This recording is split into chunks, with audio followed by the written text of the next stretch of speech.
alguma.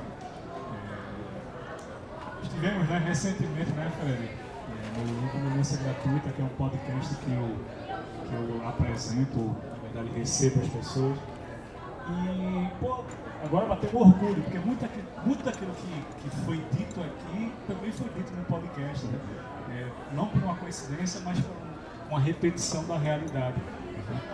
E aí eu fico na dúvida se eu faço uma pergunta que eu não fiz lá, ou uma pergunta que eu fiz lá que eu acho que seria muito enriquecedora. E aí eu gosto da repetição. E aí é para Fred essa pergunta. É muito relacionada com a passagem de bastão. O Mangue Beat, né, o movimento Mangue Beat, ele teve um impacto muito grande e tal, mas durante um bom tempo ele ficou meio órfão de quem agora, né? E aí veio o movimento Brega Funk. E aí eu queria que, né, repetindo aquela pergunta do podcast, quem puder assistir, assista. Fred, e aí eu estendo para todo mundo, até que ponto tu vê as convergências, né, entre o Brega Funk, o movimento Brega Funk e o movimento Mangue Beat, e quais são as principais diferenças?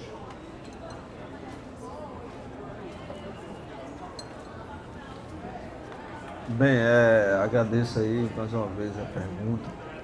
Bom, é o seguinte, o Mangue Beat surgiu num momento muito diferente do que é a configuração musical de hoje. Assim, no momento em que não existia internet, não existia, enfim, era sei lá, um contexto em que todo mundo tinha que se juntar, e aí não é à toa que acabei conhecendo a família de Chico conheceu a minha família, a turma se juntava para criar uma cooperativa e caiu o caramba. Paralelamente, o que acontece hoje?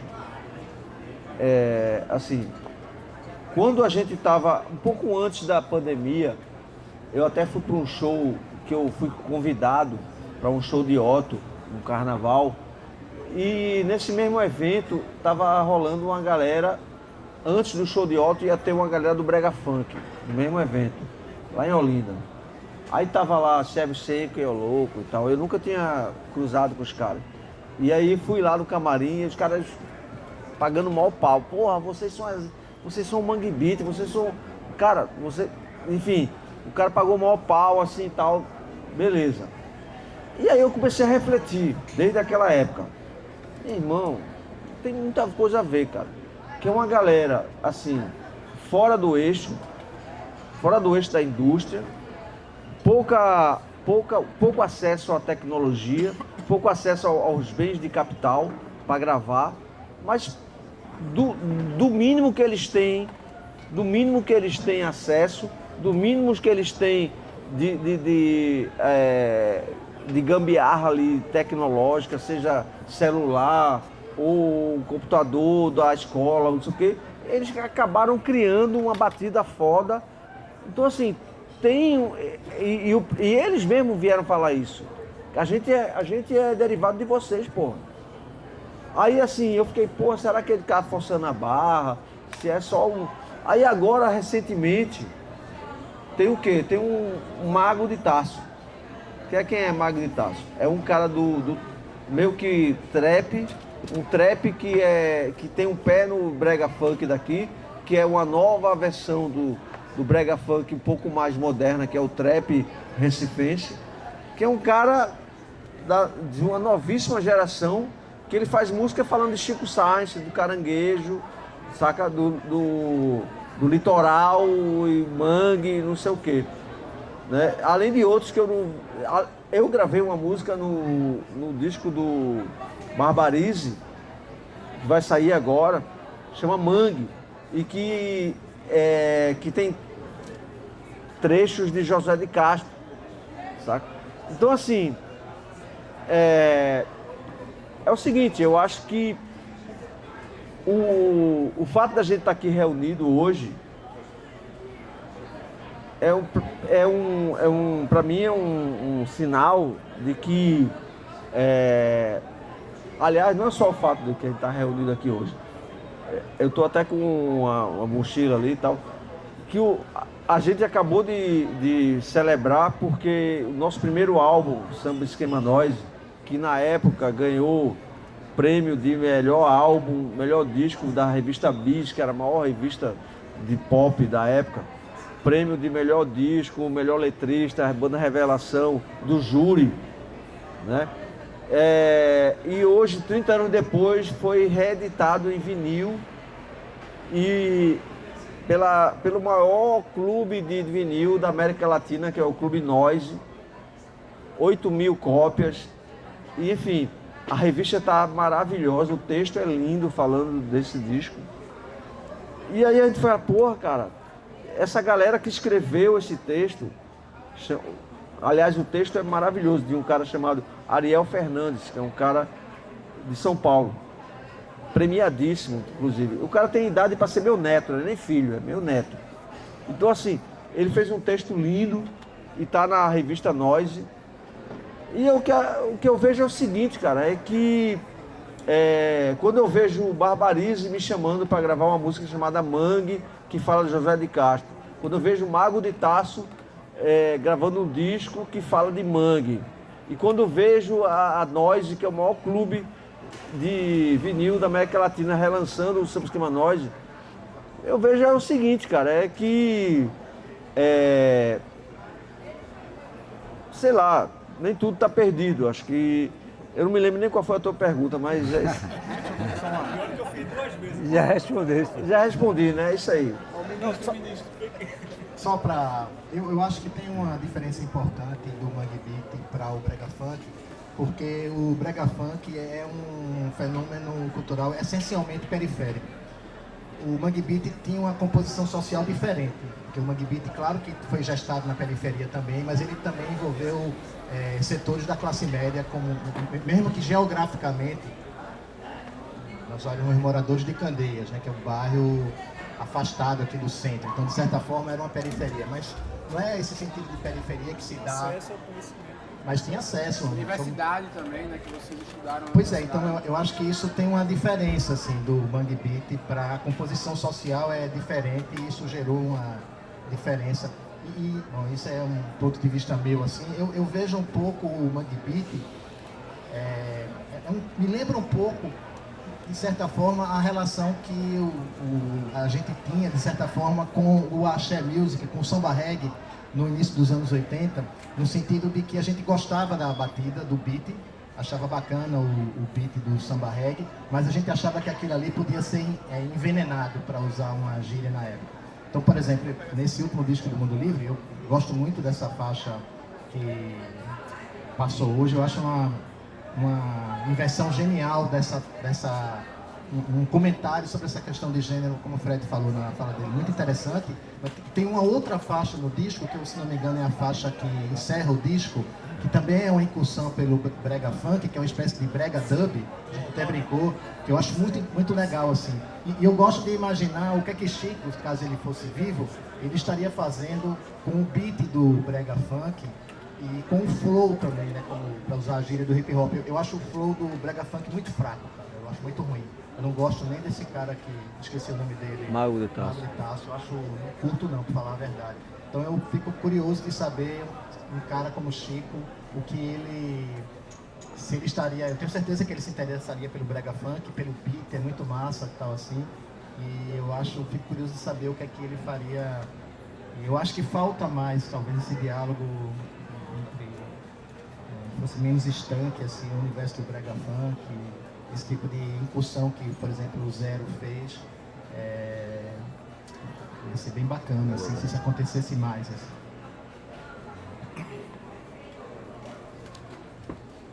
Ia fazer uma pergunta sobre a soparia. Eu vou deixar para fazer depois, que eu quero colocar fogo no parquinho. Você falou do brega funk, e acho que todo mundo aqui sabe que a gente teve um governador do estado aqui, que foi o Miguel Arraes, não por acaso pai do Guel Arraes, diretor do Alta Compadecida. A gente teve aqui um governador que era neto dele, o Eduardo Campos. E hoje o prefeito da nossa cidade, que acabou de ser aprovado com quase 80% de popularidade, é neto dessa dinastia política que comanda o nosso território há muitas décadas. Queria saber o que vocês acham disso, como é que vocês enxergam a questão política contemporânea, como o Renato Hélio falou aí do Brega Funk. O nosso prefeito dança o Brega Funk, ele é mais novo do que talvez, exceto você, acho que todo mundo que está aqui é mais novo que o prefeito, é mais velho que o prefeito. Então é um cara que tem 30 anos e bomba no TikTok, no Facebook, e dessa dinastia política que comanda a nossa cidade. Eu queria saber como é que vocês enxergam isso. Bom, eu particularmente acho positivo. Se você pega a história pernambucana, né, com Arraiz, né, obviamente teve momentos críticos e tal, principalmente pós-revolução, pós-golpe, né, quando eles retornam em 79, naquele momento foi um movimento muito forte para lançar o governador. Até o Jarbas não queria, né? Porque tinha outros nomes, e ele estava chegando. Então, mas, enfim, teve um peso, porque foi uma pessoa reposta, né? E em seguida veio o Neto, né? Que também é uma pessoa muito voltada para Pernambuco e bem ou mal, nos meus trabalhos, ele sempre foi uma pessoa que teve uma postura bacana, assim, aberta, investiu. Né? Foi uma tentativa de um filme que eu fiz sobre Gregório Bezerra. Enfim, foi um dos poucos que apostou. E o jovem agora, João, eu não conheço, mas pela postura, pelo que você vê na cidade, eu acho que deve dar continuidade que a família proporcionou ao Estado. Obviamente, as coisas mudando conforme o tempo, né? Mas acho que dos políticos que tivemos, foram os que mais estiveram mais próximos aos movimentos. O próprio João aí pegou o cabelo e pintou de amarelo. Dança passinho e tal. Dança passinho, enfim, procura estar atualizado. E imagino que deve sair para governador. E apesar da idade, de ser muito jovem, é um cara que está se dedicando. Agora, a família como no geral, eu acho que tem uma participação muito positiva. Bom, eu vou falar rapidinho. Eu sou eleitor do PT, então ocasionalmente eu já votei no PSDB, mas eu sou eleitor do PT. Agora, no que diz respeito à política cultural, há que se reconhecer que Eduardo Campos estruturou uma política cultural, que a gente pode ter críticas, né? Mas o Fucultura audiovisual, antes o que acontecia era um beijamão. Né? Você queria um dinheiro para um projeto cultural, você tinha que falar com fulano, com ciclano, e jantar na casa de Beltrano para descolar uma grana ali por fora. Eduardo Campos foi responsável por estruturar uma política cultural aqui, para o cinema, para as artes em geral. Agora, assim, em outros aspectos, eu tenho uma série de críticas à gestão dele. Pode fazer se quiser. Não, críticas em relação à política de segurança dele, para mim mesmo, tinha muita mídia, mas foi um fracasso, por exemplo. E o ministro? Deixa eu falar O que aqui. você acha? Não, é o seguinte, alô? É o seguinte. Vamos ver. A gente está comemorando aqui, hoje é 2024.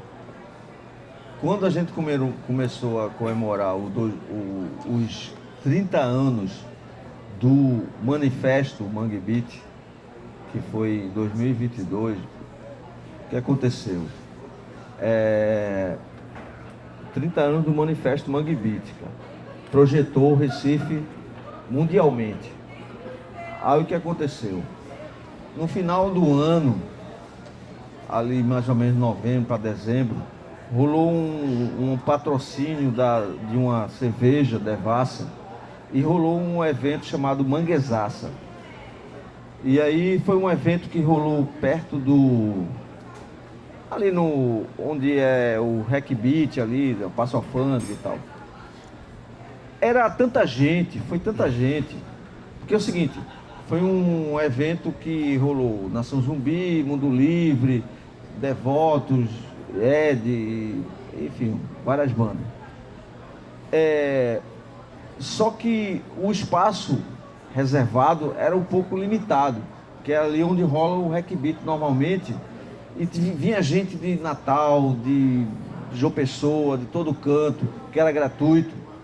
E pelo fato de ser privado, ou seja, era a Devassa que bancava, eles não permitiam que vendesse cerveja de outras marcas.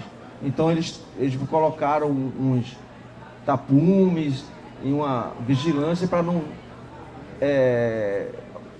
ambulantes não vendessem de outras marcas. Então ficou um troço um pouco restrito ali, embora fosse gratuito. Então assim, quando terminou, limitou ali as, 15 mil pessoas, 20 mil pessoas, teve nego que chegou de Natal, de João Pessoa, de Alagoas, de tudo tal, e não conseguia. Teve gente da minha família que não conseguiu ver o show. Também tentei não. Então. Aí, cara, o que ficou. Olha, tá ouvindo? Não sei se tá ouvindo, tá meio. Enfim. Então ficou evidenciado que um evento do Mangue, no Recife Antigo, esse foi, no caso, patrocinado por uma cerveja Devassa. O evento do Mangue não poderia ser ali no Passo Alfândega, tinha que ser no Marco Zero. Isso foi evidenciado porque veio gente do mundo, de muitos lugares e não conseguiram ver. Beleza. Aí a gente fica numa expectativa de que vai ter um evento do Mangue no show, no carnaval seguinte, que isso foi já em novembro, dezembro, que era 2023, ano passado. O que é que acontece, cara? Velho, o cara faz não é que é o cara, mas assim, a gestão faz uma festa do carnaval onde não tem espaço para Mundo Livre, não tem espaço para Ed, Devoto, só tem espaço para Nação Zumbi, cara. Sacou? Para eles, aí o mais absurdo, sabe o que é? O mais absurdo é que teve um show do Mangue, uma noite que eles deliberaram que seria a noite do Mangue. Aí tem um show da filha de Chico cantando, e ela canta uma música minha e eu não posso cantar. Sacou? Ela cantou uma música minha chamada Computadores Fazem Arte, e aí eu pergunto à prefeitura, velho, eu suponho que eu vou poder cantar essa música, porque é minha. Aí ela faz o seguinte, a prefeitura diz o seguinte, bom, vamos perguntar à Nação Zumbi se você pode cantar. E eu não pude cantar, entendeu? Então assim, é até difícil. Desculpa, mas então assim, eu mesmo depois de toda essa demonstração que eu ouvi na Manguezaça, no ano seguinte, que era o ano dos 30 anos do manifesto, eu tive uma música minha cantada lá e eu não pude cantar, sacou? Porque eu suponho que, alguma coisa, esquema com a produção, enfim. Então, o que eu acho é o seguinte, agora, antes da campanha desse ano, saiu a nossa biografia, uma biografia de mais de 500 páginas, escrito por um... Tá aí o livro, tá por aí, por um escritor de carioca, e eu consegui entregar para Joãozinho a biografia. Inclusive, eu fiz questão de entregar porque tem uns momentos que fala do avô dele, que é o Raj, por conta de um momento que a gente tocou naquele momento do Viva Nota, que era um projeto de Eduardo Campos e tal. Então, por conta disso, eu dei o disco para ele, a biografia para ele. Então, assim, eu fico esperando que ele vá ler, ou algum assessor dele vá ler, mas eu acho que ele sabe ler. Então, assim, ele vai ler e vai refletir sobre isso. Porque eu tô cansado disso, cara, saca? De que Marco Zero é Nação Zumbi. Mangue é só o Marco Zero, saca? Então é absurdo isso, porque eu cansei de tocar no Marco Zero. Toquei no Marco Zero com Mano Chao, toquei no Marco Zero com aquele cara lá do Gogô Bordello. Toquei no Marco Zero. Aí quando eu assumi um cargo na Secretaria de Cultura, eu poderia, juridicamente não tinha nada contra, mas eu consultei eticamente, não tinha nada contra. Mas eu preferi nos momentos que eu estava não vou tocar no Marco Zero, porque podem questionar a coisa moral de eu tocar no Marco Zero. Então, por conta disso, eu nunca mais toquei no Marco Zero, entendeu? E aí é muito louco, pô, porque em pleno 30 anos, né, do manifesto, a gente faz um manguezaça que sacode a boca do balão ali, pá, e aí tocam música minha no Marco Zero e eu não posso cantar, pô. É isso.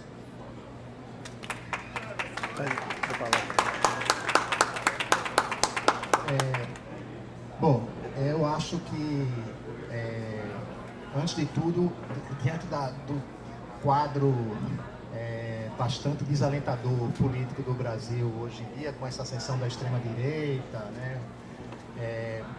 De certa forma é confortador, bem ou mal, a gente conseguiu escapar de ter aqui em Pernambuco um governo com essas características, né?